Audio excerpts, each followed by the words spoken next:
Kita terus kebahagiaan ingkang diberkahi oleh Allah Subhanahu wa taala. Assalamualaikum warahmatullahi wabarakatuh. Mudah-mudahan kita bisa istiqomah ya, di dalam majelis-majelis yang Allah muliakan. Mugi-mugi ini menjadi salah satu pemberat timbangan amal kita di yaumil akhir kelak, sehingga kita menjadi orang yang pantas dan dipantaskan masuk surganya Allah Subhanahu wa taala insyaallah. Salawat dan salam kita sampaikan kepada junjungan kita Nabi Agung Muhammad sallallahu alaihi wasallam. Semoga kita dimudahkan mempelajari semua risalahnya, hidup di atas sunnah-sunnahnya, dan insya Allah kita meninggal dalam kondisi di atas sunnah Nabi Muhammad sallallahu alaihi wasallam yang menjadi tanda bahwa kita husnul khotimah insya Allah. Ini doa-doa kita setiap hari. Allahumma inna nas'aluka husnul khotimah. Allahumma inni as'aluka husnul khotimah. Ya Allah, saya minta kepadamu agar mendapatkan kematian yang baik. Karena pintu gerbang menuju surga adalah kematian yang baik. Jika matinya buruk, maka pintu gerbang menuju ke neraka. Na'udzubillah wa na'udzubillah min dzalik. Kita hidup sepanjang hidup ini berusaha untuk menapaki jalan-jalan para salafus soleh, orang-orang soleh, para sahabat, sehingga kita akhirnya berujung dengan kematian yang baik atau sering disebut dengan husnul khotimah insyaallah. Baik, kita melanjutkan Bapak Ibu semuanya. Kemarin kita sampai di dakwahnya Nabi Muhammad Shallallahu Alaihi Wasallam. Ada dua, meniko dakwah tauhid dan dakwah akhlak yang mulia. Sekalian. Sebagaimana yang dikisahkan oleh Abu Sufyan yang waktu itu masih menjadi musuhnya Nabi Muhammad Shallallahu Alaihi Wasallam ketika ditanyai oleh Heraklius. Ternyata beliau menyampaikan ketika ditanya apa yang diperintahkan oleh orang yang mengaku Nabi itu. Wa madza ya'murukum? Jadi pertanyaan Heraklius kepada Abu Sufyan yaitu wa madza ya'murukum, apa yang diperintahkan oleh orang yang mengaku Nabi itu kepadamu? Maka dikatakan u'budullaha wahdah. Yang pertama, orang itu Muhammad menyuruh kami untuk menyembah hanya kepada Allah saja. U'budullaha wahdah wala tusyriku bihi syai'a, dan tidak menyekutukannya dengan apapun. Nah, ini misi pertama, misi yang paling pokok diutusnya Nabi Muhammad sallallahu alaihi wasallam. Kemudian dilanjutkan watsruku mayaqulu abaukum, tinggalkanlah apa-apa yang disampaikan oleh orang-orang sebelum kalian, bapak-bapak kalian. Maksudnya apa? Sudah dijelaskan. Maksudnya adalah sumpah-sumpah selain dengan Allah Subhanahu wa taala. Demi Allah yang betul. Kadang-kadang demi Rasulullah keliru. Demi ayah ibuku keliru. Demi bulan, demi bintang, demi lautan itu keliru, enggak boleh. Itu disuruh ditinggalkan. Atau yang semisal itu yang berpotensi menjadi syirik. Na'udzubillah. Kemudian wa ya'muruna bis sholati wasidqi wal afaf, kemudian wa silah. Ada 4 bagian. Kemudian Rasulullah juga menyuruh kami untuk sholat, kemudian untuk berbuat jujur, wasidqi. Nah, ini hubungan, sudah mulai hubungannya dengan akhlak. Jadi wa ya'muruna bis sholati wasidqi wal afaf wasilah. Ada 4 bagian. Kami juga disuruh sholat, disuruh berbuat jujur, amanah, menghargai sama manusia, kemudian wal afaf, memaafkan. Dia memaafkan, dan diantara ciri penduduk surga adalah dia memaafkan. Jadi diantara ciri penduduk surga adalah punya ciri khusus dia memaafkan. Maka Rasulullah perintahkan wal afaf. Pokoknya kalau ada orang salah itu kita cari udurnya. Apa toh gitu yang ini kita maafkan sajalah gitu. Kalau berpeluang untuk dimaafkan, maafkan saja gitu. Walaupun mungkin dia yang salah gitu. Kemudian wasilah, kita diperintahkan untuk silaturahim. Dan ini memang diantara uratna di agama ini adalah silaturahim. Bahkan dikatakan barang siapa yang ingin panjang umurnya dan longgar rezekinya, maka jalin silaturahim. Silaturahim di sini maksudnya adalah silaturahim dengan kerabat. Dengan kerabat itu yang menjadi perintah secara khusus.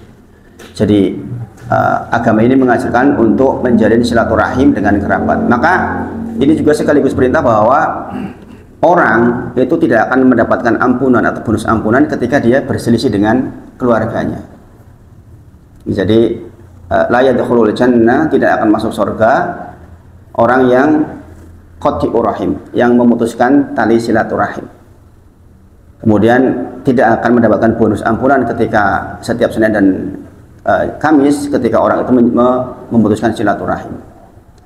Dikatakan wa akhwani mutasoriman, kecuali wa akhawani mutasoriman, dua orang keluarga yang saling bertengkar. Ya. Sampai kemudian mereka berbaikan. Ya. Maka ingat-ingat ini kalau jenengan perhatikan dua bagian, yaitu agar kita menyembah Allah, kemudian kita berbuat baik sesama dalam bentuk berbuat jujur, memaafkan, kemudian menjalin silaturahim. Nah, itu pembahasan kita kemarin. Ya. Adapun dalilnya kita kemarin sudah bacakan, yaitu Quran surah An-Nisa ayat ke-36, wa'budullaha wa la tusyriku bihi syai'a wa bil walidaini ihsana. Perintahkan oleh Allah agar kita menyembah Allah, kemudian wa bil walidaini ihsana. Kemudian berbuat baik kepada makhluknya Allah. Dan pertama yang disebut adalah kedua orang tua kita, sebagaimana pembahasan kemarin bahwa makhluk yang paling berhak mendapatkan kebaikan ya orang tua kita. Orang tua kita itu yang pertama di atas semuanya. Ya. Jadi orang tua kita itu mendapatkan porsi paling besar untuk kita berbuat baik kepadanya. Bahkan termasuk masalah kalimat pun harus kalimat yang paling baik. Kalau kita bisa memilih kalimat kepada orang lain sebaik-baiknya, apalagi kepada orang tua kita. Makanya perintahnya wa'budullaha wa la tusyriku bihi syai'a wa bil walidaini ihsana.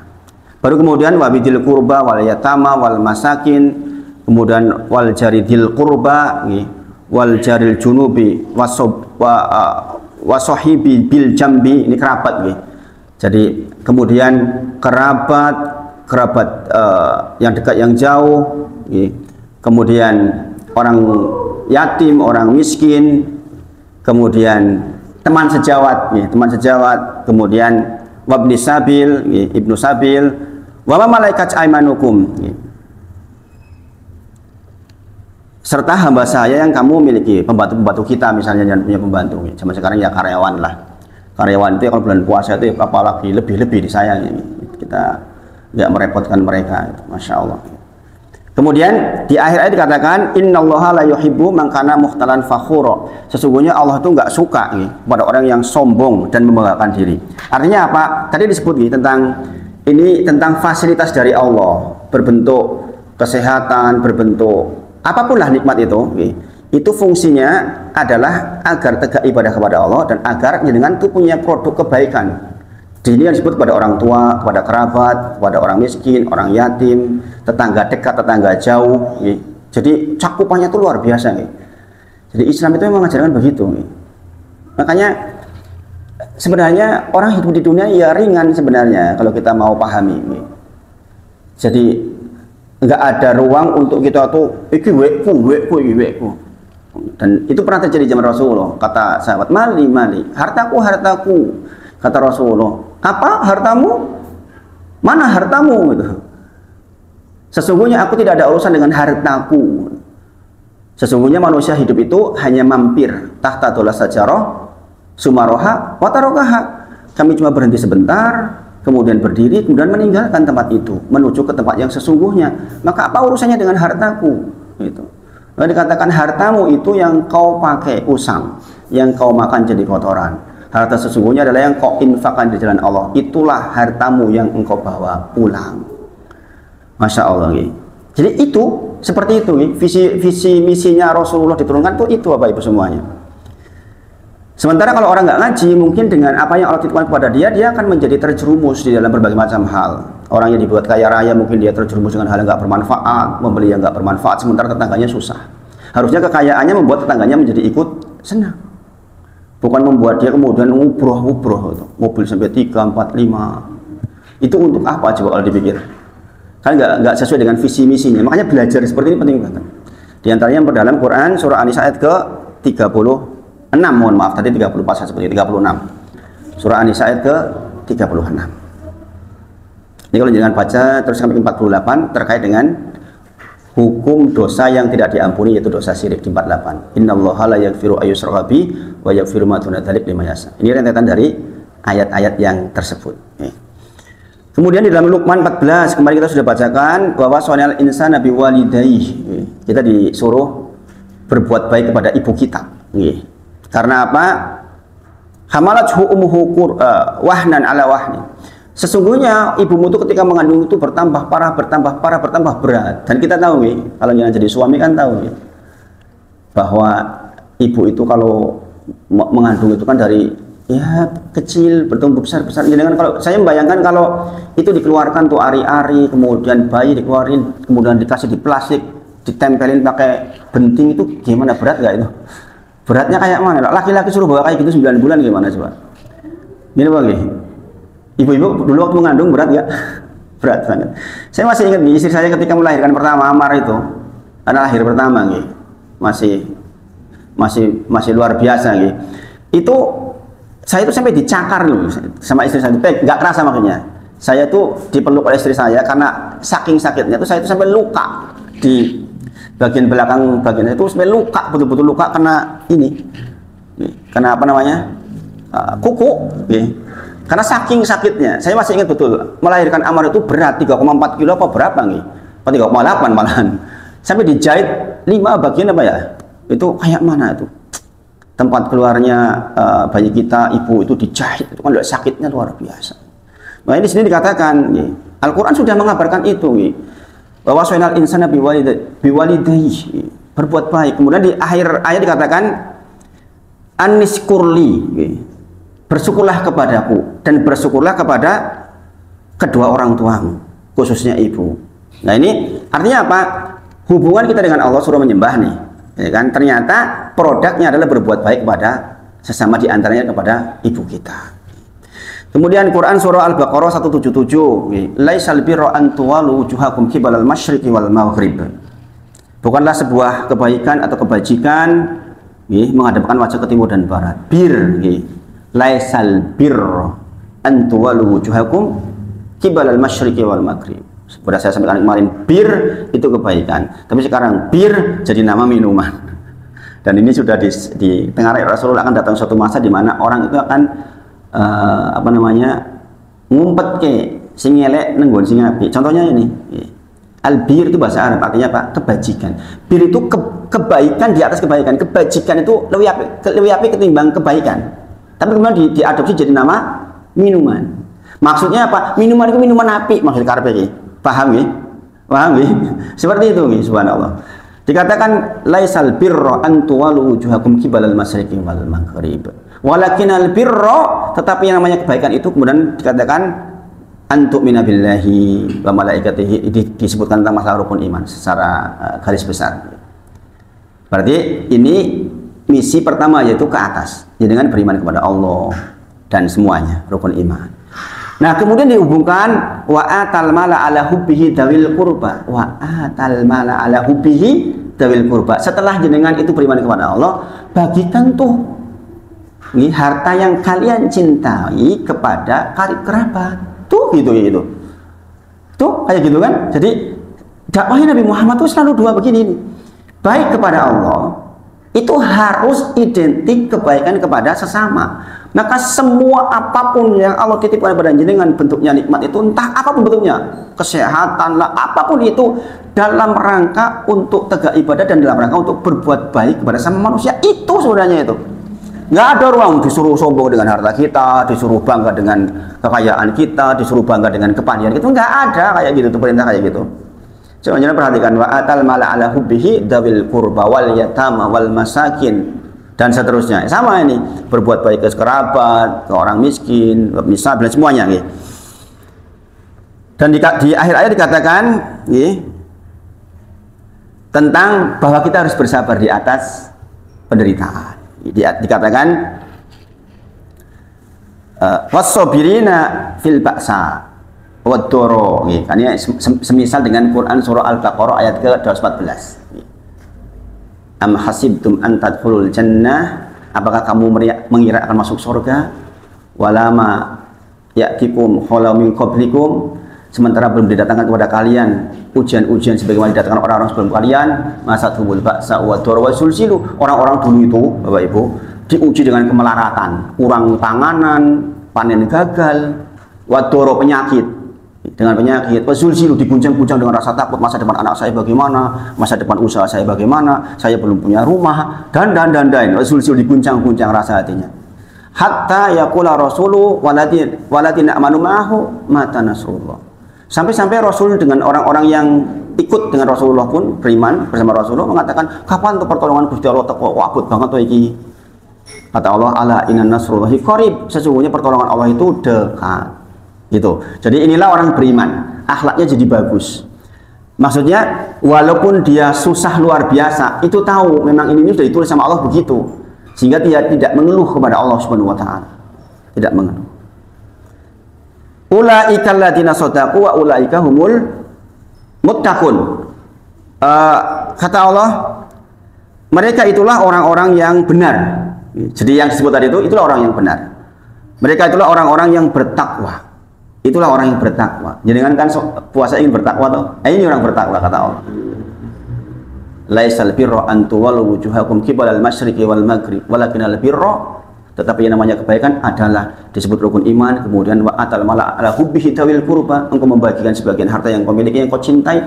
Jadi maringi harta kepada saudara itu yang baik, Bapak Ibu nih, bukan yang jelek. Bukan yang jadi sudah nggak suka serahkan gue tak kayak ini, bukan. Bukan yang paling dicintai juga, bukan. Tapi yang jenengan cinta. Kalau yang paling dicintai susah, jenengan baru beli mobil, anyar paling senang dikene wong kan yo abot. Maka Rasulullah menyebutkan, engkau tidak akan bisa meliputi orang untuk membuat mereka senang dengan harta kalian, itu nggak bisa. Nggak bisa, nih. Jadi pasti habis uangnya. Nabi Sulaiman ketika ingin memberi makan satu hari aja kepada seluruh anak buahnya, nggak mampu, Bapak Ibu semuanya, nggak mampu. Maka kita itu mampu meliputi kesenangan orang dengan akhlak mulia. Maka sekali lagi itu tadi kan urutannya ke akhlak mulia tadi. Wa atal mala ala hubbi dabil qurba, jadi kan itu akhlak mulia, jadi kan punya harta dikasih kepada orang yang dengan kerabatnya, dengan saudaranya, itu kan akhlak mulia. Akhlak mulia. Kalau itu nggak punya, minimal dengan senyum, maka jenengan bisa meliputi hati mereka dengan perbuatan baik, dengan akhlak panjenengan. Dengan harta kita itu habis urung puas, dijamin itu. Habis belum puas. Jadi sekali lagi jika kita renungkan, Bapak Ibu semuanya, ini saya ulang, seharusnya orang yang suka ngaji, orang yang beriman kepada Allah, orang yang sholatnya rajin, orang yang mengaku tauhidnya bagus, maka pasti akhlaknya bagus. Seharusnya. Kalau belum berarti ada yang bermasalah di persoalan tauhid. Ada persoalan iman kita, Bapak Ibu semuanya. Ini jadi bisa disimpulkan begitu, bahwa dakwahnya Nabi Muhammad SAW itu seperti itu. Karena akhlak mereka dibangun di atas tauhid, maka konsekuensi atas segala sesuatu yang terjadi, dia paham bahwa ini adalah keputusan dari Allah Subhanahu wa taala. Siapa yang beriman dengan iman yang benar bahwa hanya Allah yang berhak disembah, dan hanya Allah yang menciptakan, dan hanya Allah yang memiliki, dan hanya Allah yang mengatur, dan Allah lah yang mengatur seluruh alam semesta ini dan segala yang terjadi di muka bumi ini atas ketentuan dari Allah, maka seharusnya dia punya akhlak yang mulia karena dia sadar apapun yang terjadi di bawah kehendak Allah dan rencana dari Allah Subhanahu wa taala sebagaimana sudah tertulis dalam Lauh Mahfuz. Tidaklah Allah mengeksekusi sebuah takdir kecuali sudah ditulis duluan.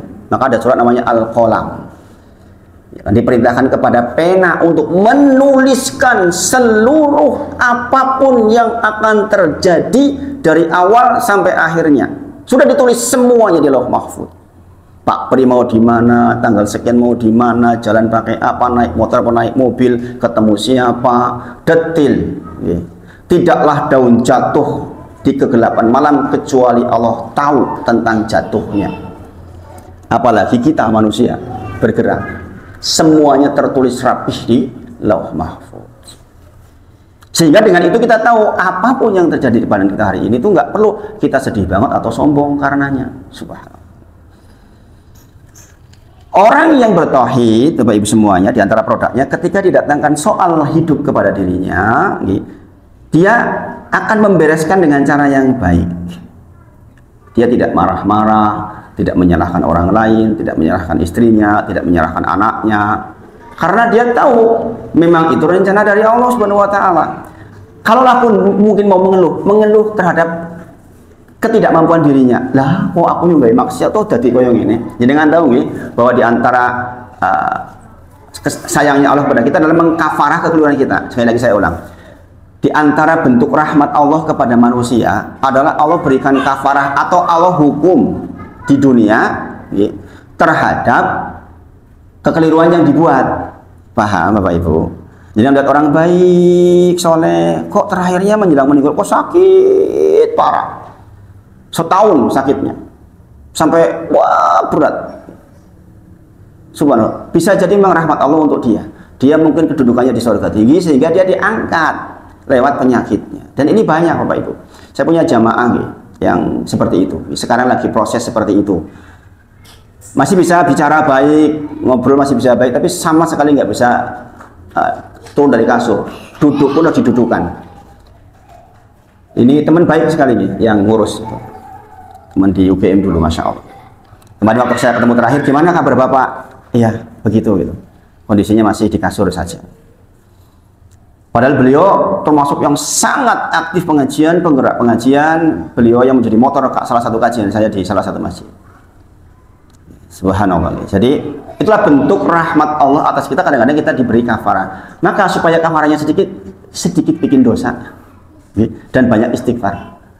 Jangan pernah berpikir bahwa dengan bermaksud itu nggak akan dibalas. Pasti dibalas. Beruntung kalau dibalasnya di dunia. Semua penduduk yaumil akhir itu menginginkan nek ngerti koyo ngene mending dunia wae walese. Nggih. Makanya kalau ingin kita kafarahnya sedikitlah berbuat maksiat. Jangan berbuat maksiat.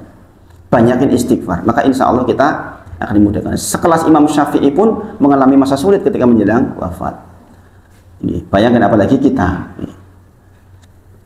Apalagi yang maksiatnya udah panjang banget waktunya. Masih muda maksiat, sudah agak tua maksiat, wis dua anak loro isih maksiat. Nanti tuanya itu subhanallah mesti berat banget. Kalau Allah sayang, kalau Allah nggak sayang jangan mati biasa saja. Mboten sakit, mboten napa ujug-ujug mati. Itu berat banget itu malahan. Nanti dibalasnya di yaumil akhir, ora karu-karuan. Kemudian tauhid yang baik sekali lagi akan melahirkan akhlak yang baik. Jadi tidak mungkin orang tauhidnya bagus, imannya bagus kok akhlaknya buruk, itu nggak mungkin. Berarti nggak nyambung kalau begitu.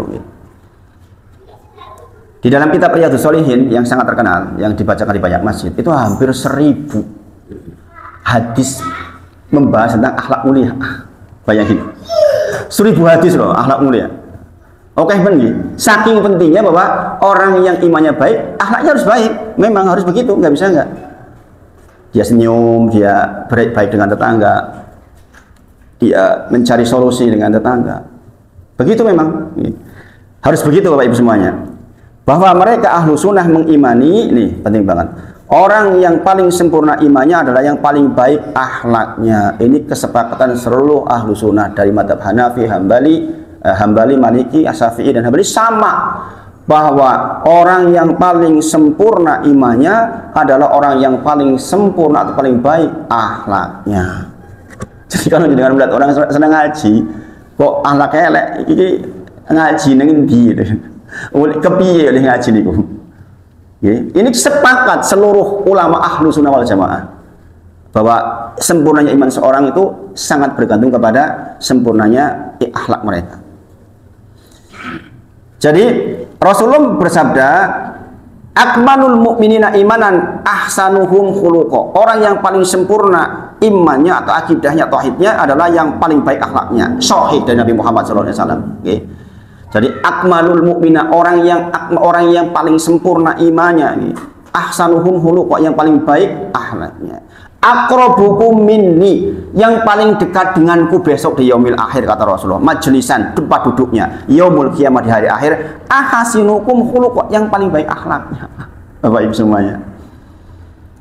Jadi dengan yang rajin ngaji, sudah rapih ke masjid, sudah rajin, sudah macam-macam hubungannya dengan Allah, itu lahirnya harus dengan akhlak mulia. Karena kata Rasulullah, su'ben yang paling dekat tempatnya denganku, kata Rasulullah, adalah yang ahasinuhum khuluqa, yang paling baik akhlaknya. Maka jangan sampai jadi orang muslim akhlaknya buruk, subhanallah. Maka ada satu ayat sebagai penutup nih, ini dah menjelang buka. Jam 50 nih, 50 berapa? 53. Kata Allah dalam Quran surah Al-Hujurat ayat 11, ya ayyuhalladzina amanu la yaskhara qauman min qaumin asa yakuna khairum minhum Jadi kata Allah, wahai orang-orang yang beriman, janganlah suatu kaum mengolok-olok kaum yang lain. Bisa jadi yang diolok-olok itu lebih baik dari yang mengolok-olok. Nih, ingat-ingat nih. Orang mengolok-olok kan merasa lebih baik, merasa lebih apa, tinggi derajatnya, merasa lebih tinggi pendidikannya, merasa lebih kaya. Subhanallah, Allah peringatkan, jangan sekali-kali suatu kaum mengolok-olok kaum yang lain. Bisa jadi yang diolok-olok itu lebih baik dari yang mengolok-olok. Kemudian ya ini sebutkan, ini ibu-ibu perhatikan, karena ini tadi kan umum, manusia secara umum, tapi di ayat ini sebutkan secara khusus wanita. Subhanallah. Wala nisa ummin nisaim, dan janganlah seorang perempuan, ibu-ibu mau mengelok-olok perempuan yang lain. Bisa jadi yang diolok-olok, perempuan yang diolok-olok itu lebih baik dari kalian. Ibu-ibu, ini ibu-ibu, jadi ini peringatan khusus. Mungkin karena ibu-ibu banyak bicara apa enggak sih? Nek laki-laki kan agak irit bicara ya. Tapi saya enggak, saya laki-laki ini banyak bicara ini. Subhanallah. Tapi secara umum memang begitu. Ibu-ibu katanya kalau ketemu sama ibu-ibu yang lain, gitu ya, menceritakan orang lain. Nah, ini jangan. Ini disebut oleh Allah secara khusus ini. Janganlah sebagian perempuan mengolok-olok perempuan yang lain. Bisa jadi perempuan yang diolok-olok lebih baik dari yang mengolok-olok. Ini ayat dari Allah Subhanahu wa taala, dan ini tanda bahwa itu banyak terjadi. Subhanallah ya. Wala talmisu anfusakum. Jangan kalian itu, jadi ayat ini tentang akhlak sebenarnya ini. Jangan kalian itu memanggil dengan gelaran-gelaran elek, si mata picek misalnya, subhanallah. Si pincang misalnya, subhanallah. Si kribo. Ya kalau orangnya senang dipanggil kribo nggak apa-apa. Tapi jangan kasih alqab, gelaran-gelaran yang seperti itu. Allah menyuruh supaya kita menghindari seperti itu. Kemudian siapa yang tidak bertobat dari hal demikian, kata Allah, mereka itulah orang-orang yang zalim, kata Allah. Wa malam yatub faulaika humud dzalimun. Barang siapa yang enggak mau bertobat dari hal-hal yang kayak gitu, isi seneng elek-elek wong liya, wong wedok elek-elek wong wedok liyane, kemudian nyeluk sing elek-elek, maka barang siapa yang enggak bertobat dari yang demikian, maka itulah orang yang zalim, orang yang zalim. Bapak Ibu semuanya, jadi dari sini kita tahu bahwa selalu saja antara iman, tauhid dengan akhlak mulia itu selalu satu paket, seperti dua sisi mata uang. Jadi memang ini harus dibawa kemana-mana bersamaan, nggak bisa enggak. Dan ini ajarkan ke anak-anak kita, ke keluarga kita.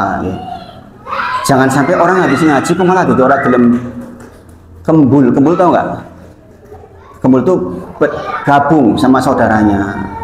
Saya melihat ada orang salah ngaji kok jadi melutrah ora gelem. Lah terus kepripun nggih? Salaman karo sedulure ora gelem. Tentu saja salaman secara syariat nggih. Dan macam-macam. Keluar dari grup RT. Lah ya terus gimana itu? Gimana coba?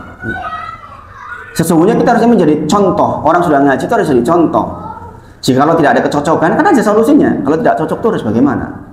Bukan kemudian malahan keluar. Kata Rasulullah, la imana liman la amanatahu. Tidak ada iman, tidak beriman seseorang ketika dia tidak amanah. Ini juga persoalan akhlak lagi. Ini orang amanah berarti orang beriman. Gitu kan akhlak itu. Jenengan diparingi nopo tiang, diamanahi nopo, kemudian jenengan khianat. Itu jenengan nggak beriman. Man kana yu'minu billahi wal yawmil akhir falyukrim jarahu. Barang siapa yang beriman kepada Allah dan hari akhir, maka dia muliakan tetangganya, dia muliakan tamunya. Itu juga akhlak. Coba iman kepada Allah dihubungkan dengan berbuat baik kepada makhluknya. Nah ini kita ingat-ingat, semoga menjadi pelajaran buat kita, dan kita mendapat puasa dengan baik, sehingga nanti akhir dari puasa itu benar-benar punya akhlak yang baik. Ibu-ibu sekali lagi saya ingatkan, nanti selepas puasa ibu-ibu yang sekarang berangkat, Jumat pagi berangkat nih, ngajinya seperti ini loh ibu-ibu, dan lebih longgar waktunya, sehingga jenengan bisa punya ilmu dalam 1 tahun, insya Allah bermanfaat. Menyempatkan, namanya menyempatkan berarti aku sibuk, namanya menyempatkan itu ya sibuk memang, tapi menyempatkan. Kalau nggak menyempatkan nggak bakal bisa. Tahu-tahu nanti kita nggak ketemu Ramadan tahun berikutnya, tahu-tahu kita meninggal bagaimana? Ngaten mawon, kita tutup dengan kafaratul majelis. Subhanakallahumma wa bihamdika asyhadu an la ilaha illa anta astaghfiruka wa atubu ilaik. Wa akhiru da'wana alhamdulillahirabbil alamin. Assalamualaikum warahmatullahi wabarakatuh.